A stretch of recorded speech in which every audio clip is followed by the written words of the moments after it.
Polsek Bangun Resor Simalungun ungkap fakta keponakan tega membunuh patuanya. Dari Kabupaten Simalungun, Sumatera Utara, MSTV melaporkan, Kepolisian Resor Simalungun melalui Polsek Bangun mengungkapkan fakta terjadinya penganiayaan yang mengakibatkan kematian yang dilakukan oleh keponakan dari paman atau patua itu sendiri. Sabtu, tanggal 26 Juli tahun 2024.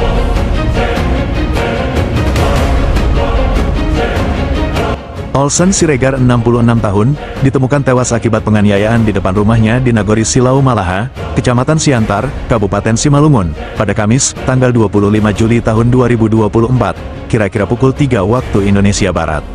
Kapolsek Bangun Polres Simalungun AKP Esron Sinaga menjelaskan, korban dianiaya menggunakan sebilah parang oleh keponakan inisial FS 24 tahun, karena sakit hati. Polres Simalungun melalui Polsek Bangun langsung mengamankan pelaku dan melakukan olah tempat kejadian perkara, menurunkan tim Inafis Polres Simalungun serta mengumpulkan keterangan dari sejumlah saksi. Kapolsek Bangun AKP Esron Siahaan menyebut peristiwa itu terjadi di Huta 8 Nagori Silau Malaha, Kecamatan Siantar, dini hari tadi sekira pukul 2 waktu Indonesia Barat. Lokasi kejadian itu berada tepat di depan rumah korban. TKP di depan rumah korban Oslem Siregar, di mana korban adalah bapak tua atau abang kandung dari bapak tersangka Ferdian, kata Esron. Esron menyebut peristiwa itu berawal sekira pukul 24 waktu Indonesia Barat. Saat itu, korban bertengkar dengan pelaku dan mengusir pelaku dari rumahnya.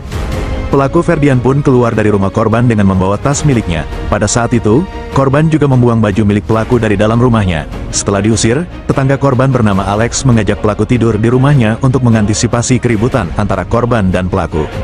Perlu dijelaskan bahwa tersangka datang ke rumah korban untuk berkunjung, di mana tersangka tinggal di rumah korban mulai tanggal 15 Juli tahun 2024, jelasnya.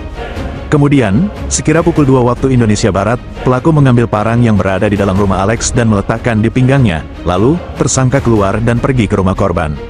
Setibanya di depan rumah korban, pelaku memanggil korban. Tak lama, korban pun keluar menemui pelaku sambil membawa besi sepanjang 1 meter. Cekcok antara keduanya pun terjadi. Lalu, korban memukul wajah pelaku menggunakan besi tersebut, yang kemudian memberi balasan bacokan ke wajah korban. Dikarenakan perbuatan yang dilakukan oleh korban, tersangka melakukan perlawanan dengan mengambil sebilah parang yang ada di pinggangnya dan mengayunkan sebilah parang tersebut ke arah wajah korban secara berulang-ulang, kata Esron. Setelah korban tergeletak dengan berlumuran darah, pelaku menyeret tubuh korban dari lantai teras ke tanah. Lalu, parang tersebut dibuang pelaku di parit yang berada di depan rumah korban.